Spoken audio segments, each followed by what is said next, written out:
Good afternoon, everybody. Good afternoon, everybody. This was an assurance that you are there. Okay. So I'm going to talk on a subject which comes usually the last, and I say last but not the least.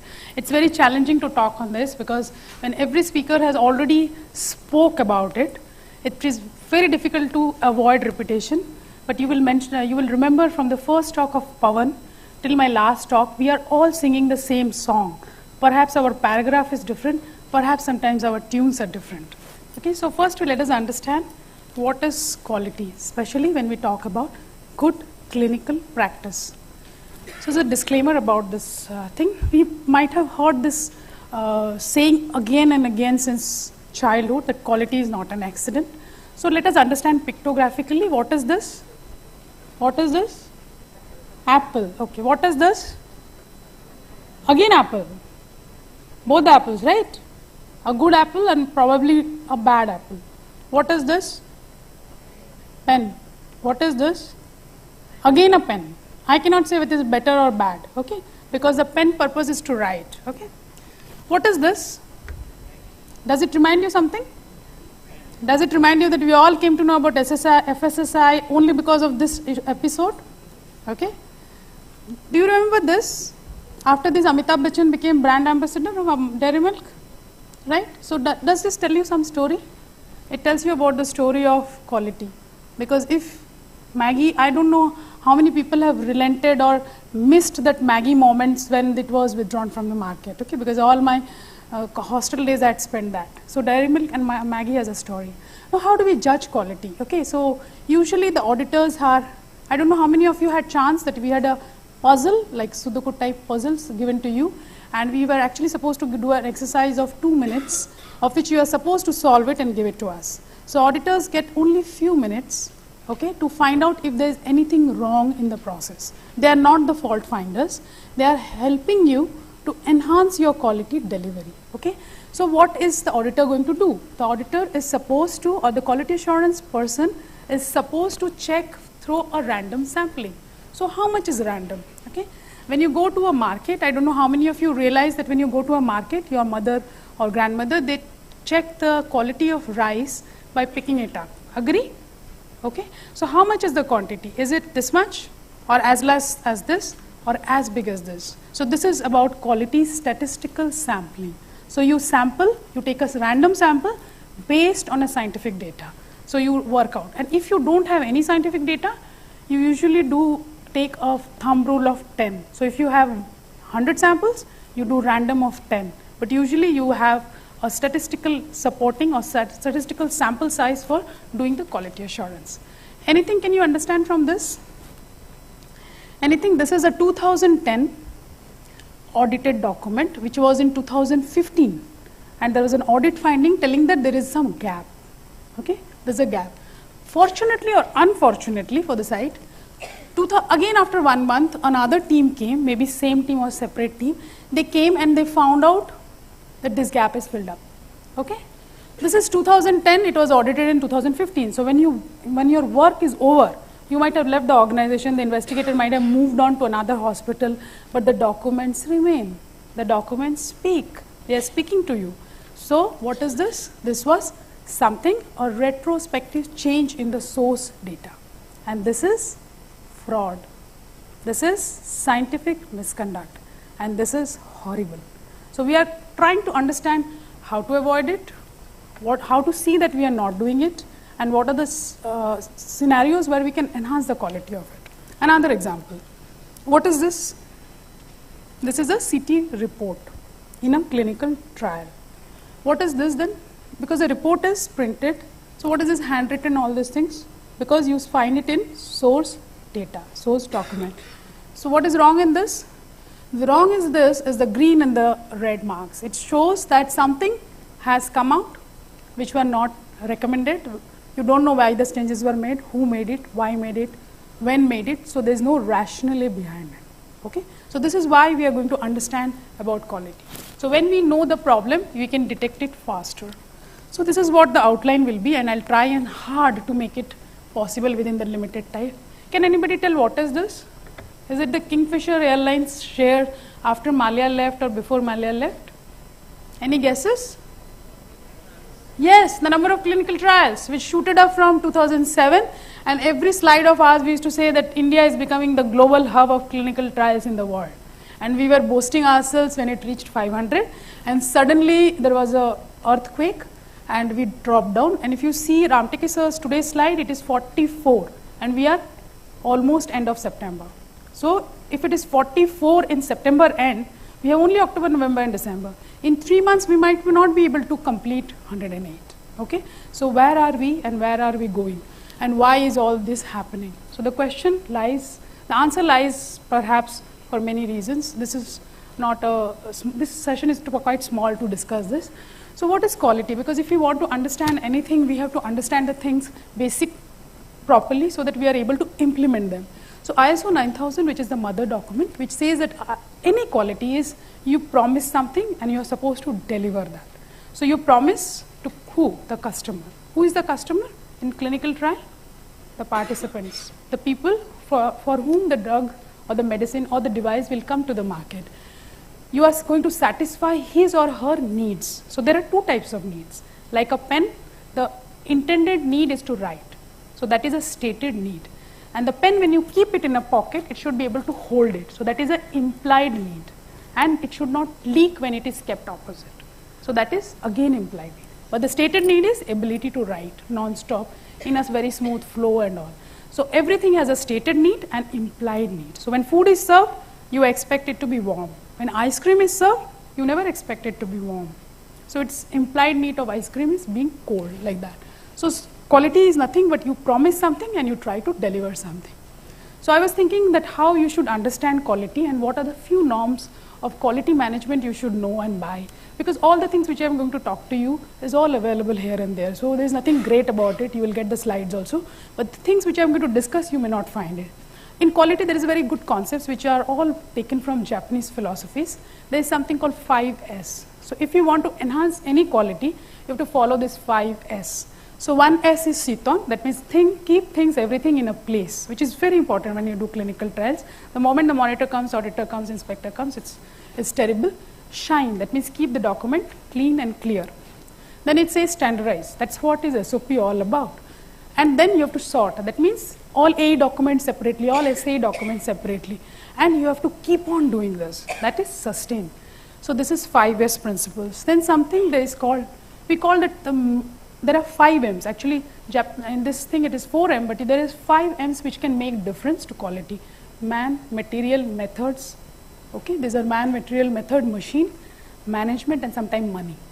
So this is the translator of any quality work. So they say in Japan that if you want to improve anything, any areas, you have 12, and I will say maybe 6 into 3, 18 places where you can involve. You can use quality, which is called Mura in Japanese, delivery, cost, following this 4. So 4 into 3 is 12. So every areas you can improve using this principle. There's something which is called root cause analysis, which Shilpi was trying to tell you. So any problem when you face in clinical research trials, you ask a question why. The moment you tell 5 times why, your answer is with you. Suppose I say that today I came to office late. Why? Okay? Because my alarm did not ring. So alarm is in my mobile. Why? Because my mobile got switched off. Why? Because my mobile was not charged. Why? Because I left the mobile in my office. So the reason of coming late is leaving the mobile or the charger at office. It is not because of waking up late. So it is how you're going to follow, and you're trying to understand how to identify quality problems. So with 5 Y's and probably sometime 1 H, which is how you're going to solve this problem. Then any problem when you face, you will have a lot of problems, because when you start with the protocol, we all used to believe over years ago that when protocol is there, why do you require a monitor, why do you require an auditor, and what's so great about it? The thing does not remain same. For example, the agenda. If I consider today's agenda as your protocol, you will see that we have not followed exactly in totality in toto.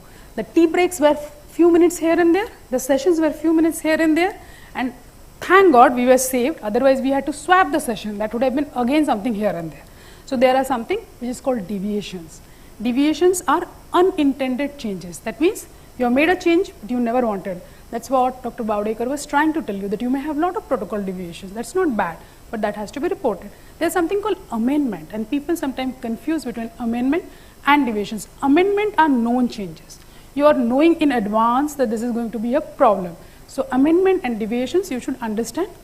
So if you face any problem in any quality issues or any life, you solve it through something called Ishikawa. Ishikawa is nothing but fishbone diagram. So it helps you in understanding root cause, and it is a fishbone. You can see any problem is the effect, the head, and the bones indicates the problem area. Man, who was doing, was he trained, was he present? So you have lot of things related only to man. Then you have machine, methods, mother nature, measurements. You can have as many bones as you want. Okay? People who are taking selfies, I'll give all the presentations to you. So this GCP, this entire thing is about GCP only, so there's nothing great about GCP. But why quality assurance and why at the last? And to me, anytime I think that, why should I study this? What is that in for me? Why I should sell you quality, and why you should all be sitting and investing your 30 minutes on learning quality? The most important is to tell you is that GCP talks about quality. Okay, where it is hidden, monitoring is a part of quality, audit is a part of quality, ensure and assurance, wherever you use, we are actually talking about quality. So the quality aspects makes us compulsory to study. I am not convinced. I still don't want to study. Then the regulation makes it compulsory for you to study because you have one full chapter dedicated to quality. You just can't now miss it out. So I don't want to do any study in India. I don't follow CDSU GCP. I do a study in Taiwan. Oh, you can't get rid of it because E6, 13th principle. The last principle of any GCP is all about quality. So this is system with procedures. You again cannot avoid. WHO, the 14th principle, is also about quality.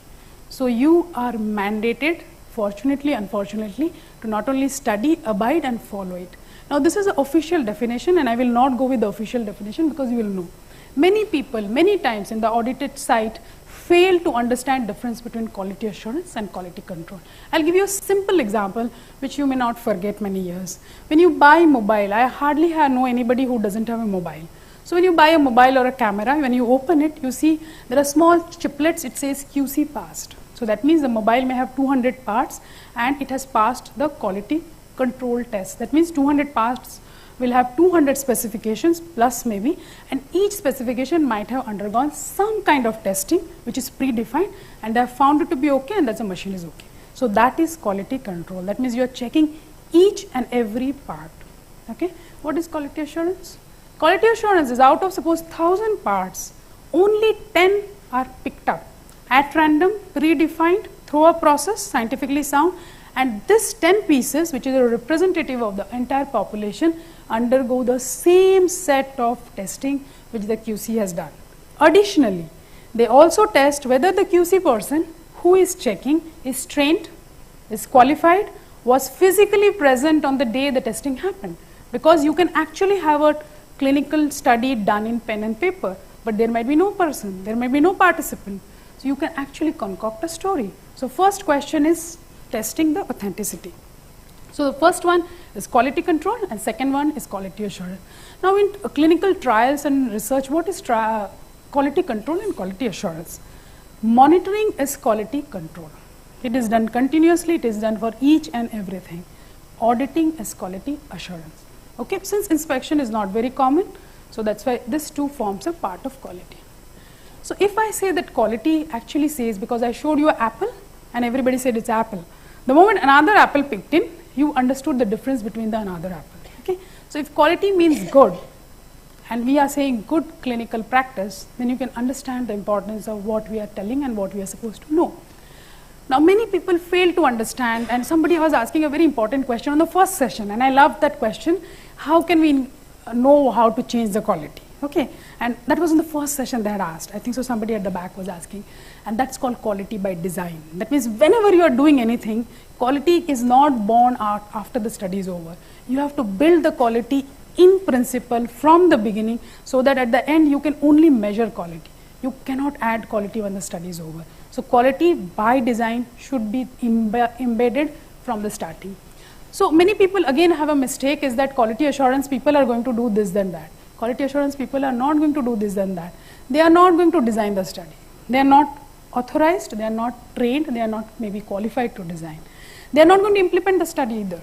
Studies will be implemented by investigators, a study team. They are only going to check compliance. Compliance about what? You have stated and you are following.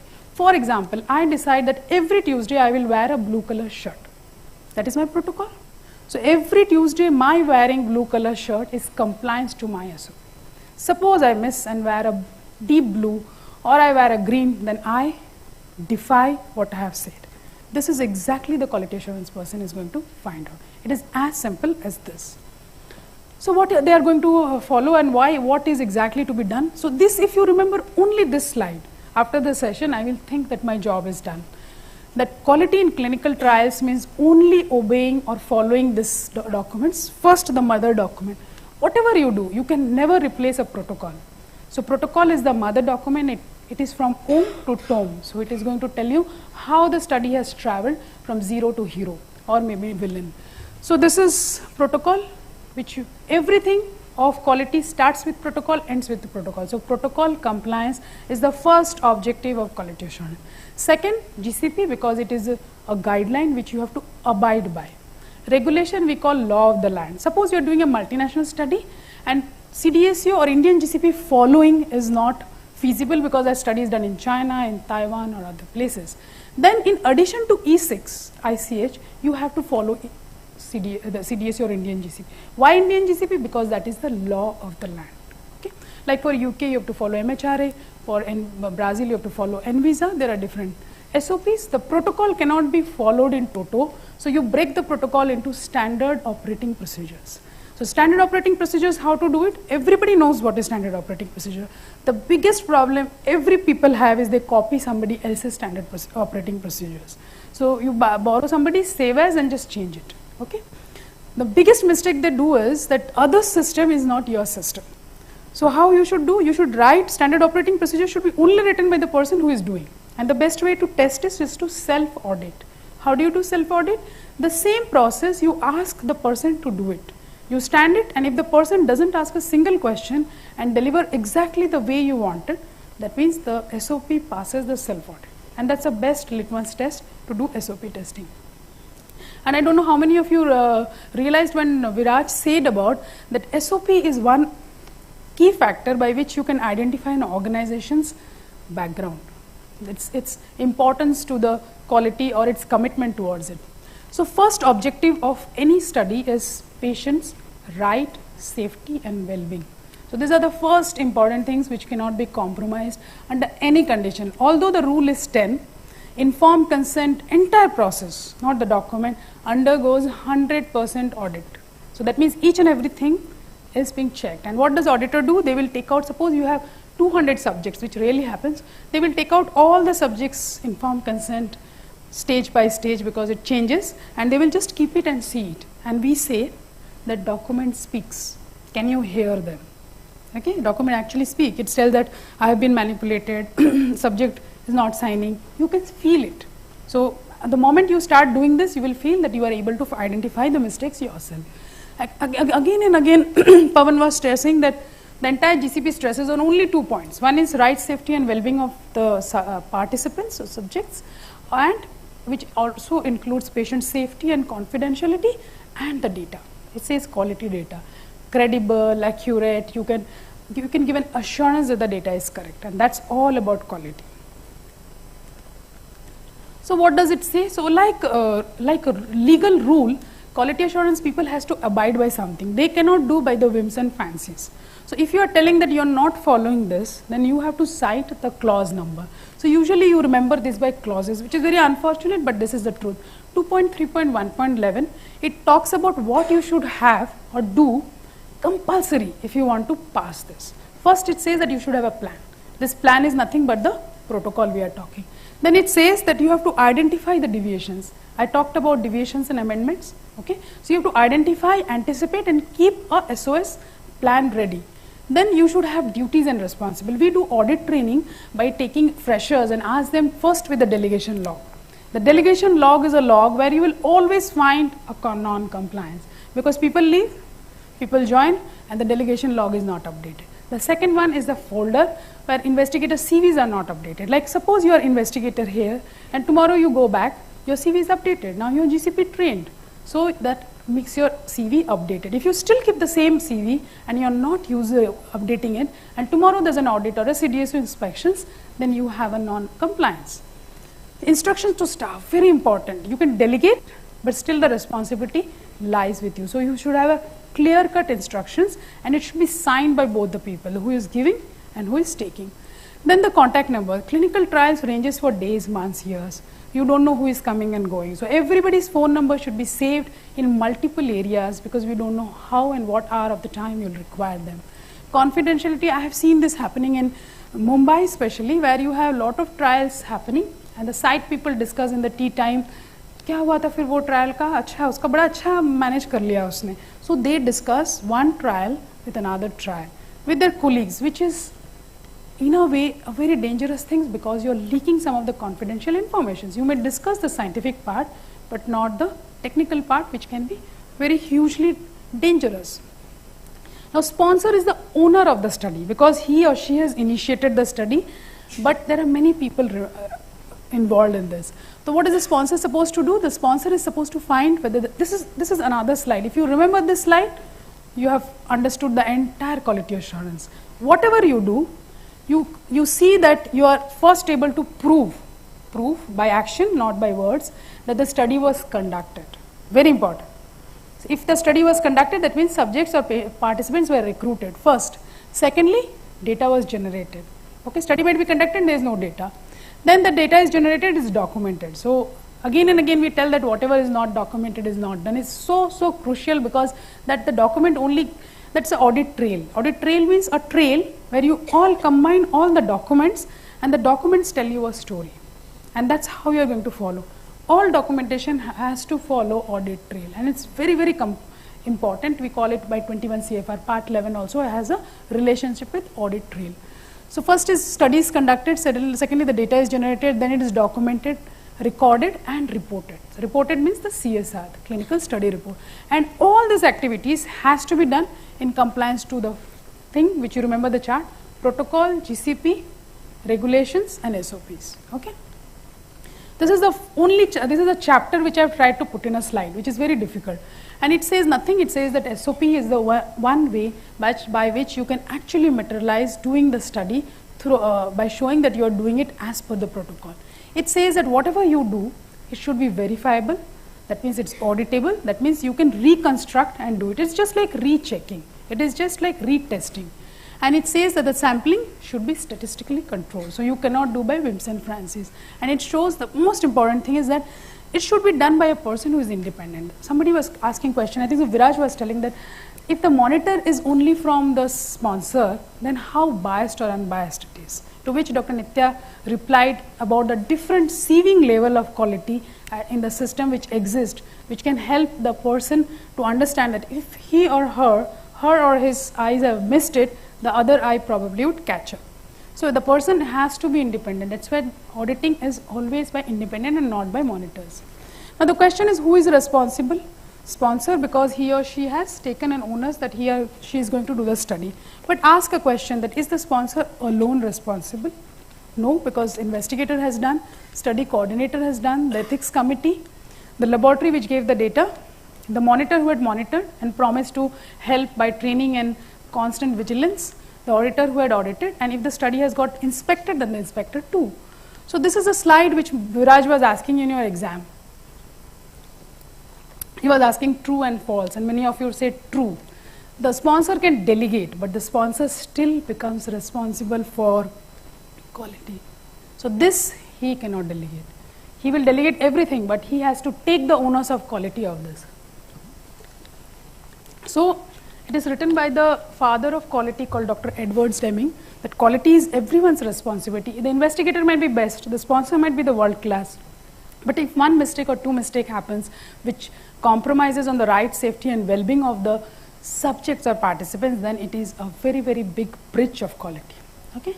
So there's a very good exercise when time permits we do, is that we try to find out the word quality appearing how many times in GCP. Okay, you can do that and let me know if you know the answer. I'll be happy to know.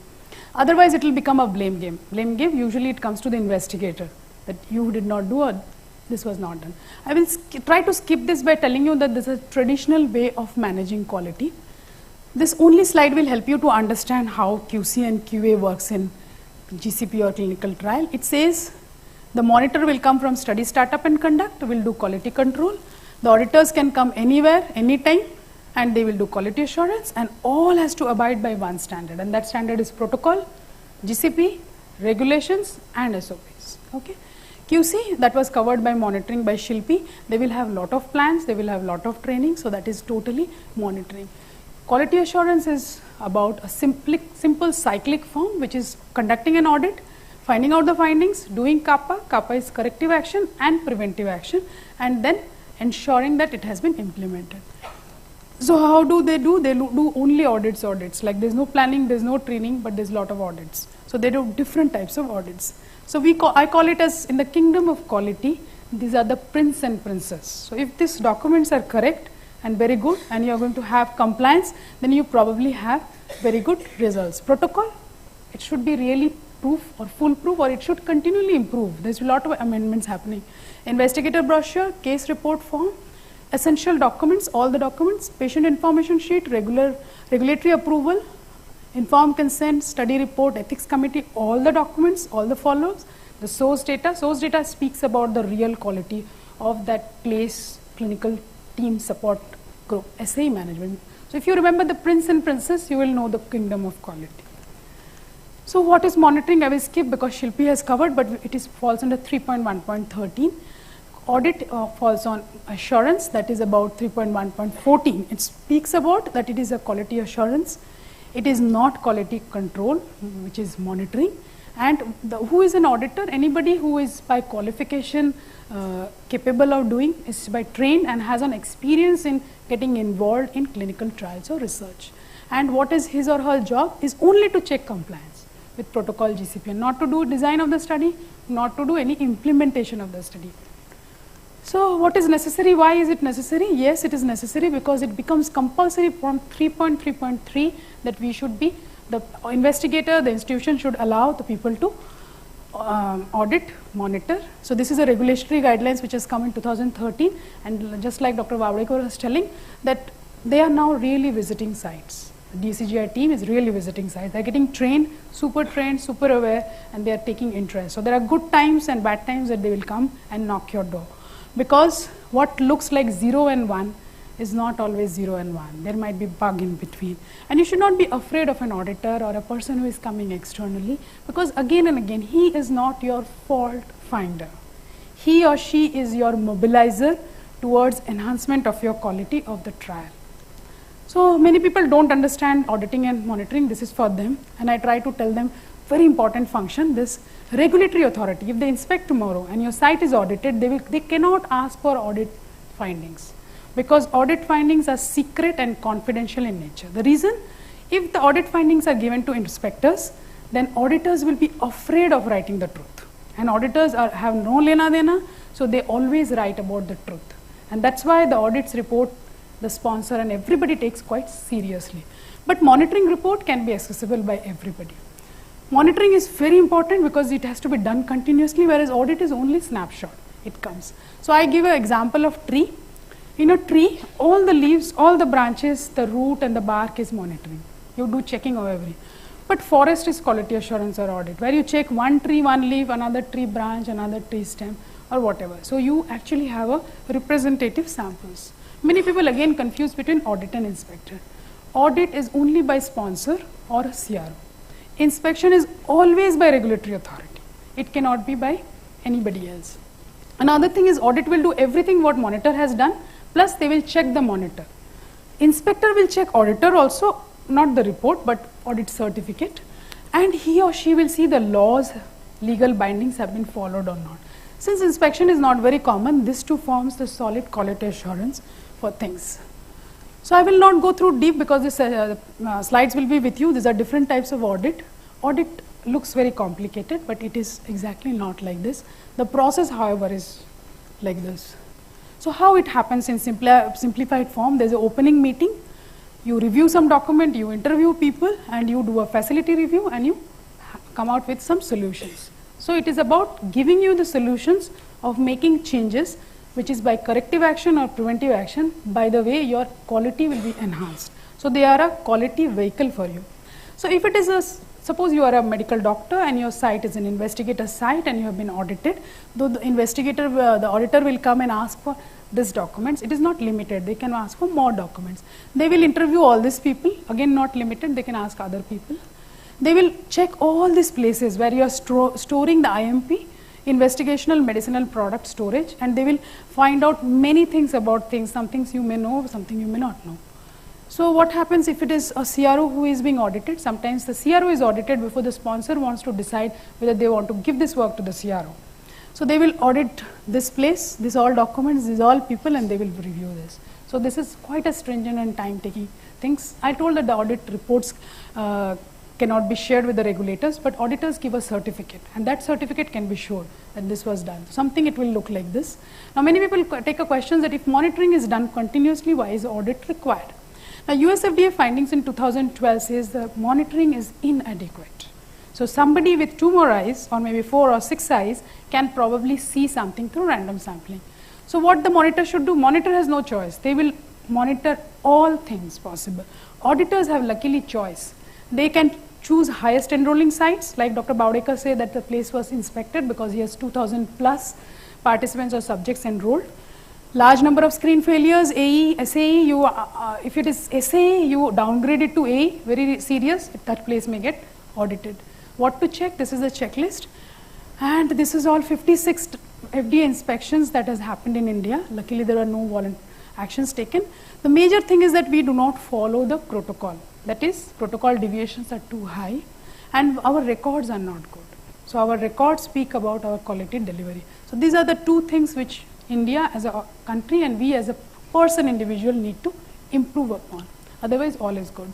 So these are the findings. If you make this your checklist, you will be able to understand things better.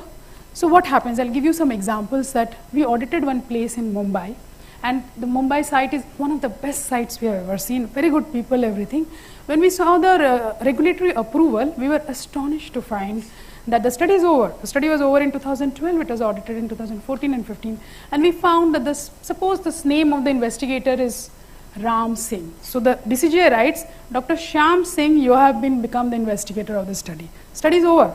I said, sir, you are not the investigator. He said, no, I have done everything. But the DCGI says, you are Shyam Singh, you are not Ram. Now that can be a startling foundation. Read the document which comes to you.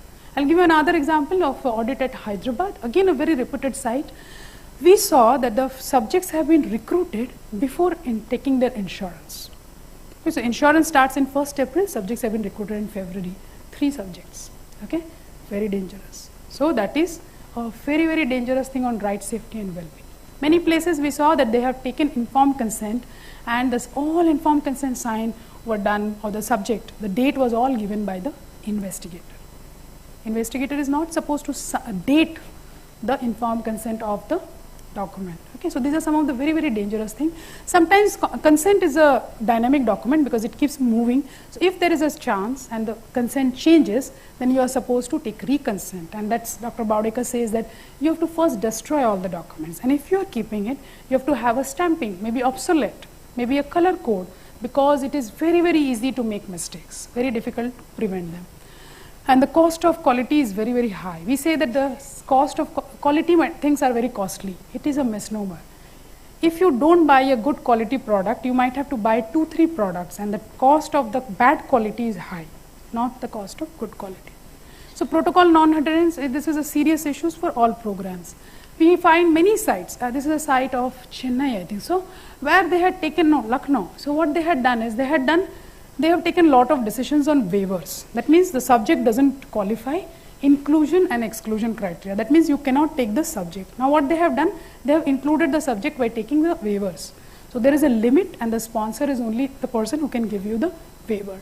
Inadequate, sometimes you mash the CRF, like how Shilpi and Viraj were telling, that you nowadays get a code of audits or the other access, guest access, and you can actually do verification of source document along with the CRF, that is the eCRF. So it has become easy for the people to catch hold So it's very difficult, and it's important that we don't make mistakes. SAE reporting, the time has been changing for the last couple of years, so it is very important to maintain this timelines of 24 hours, 14 days and 30 days. IP accountability, the entire study, the hero is the IP, okay? Investigational product. So if there is anything like you don't do pill count is very, very important. Anything which has expired, it is with the subject or participant, is a very, very big problem. It's a major non-compliance.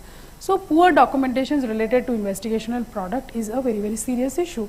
The documentations for the ICF, investigator site file. When you go to the investigator site, you find the documents are not updated because they wait for the final day.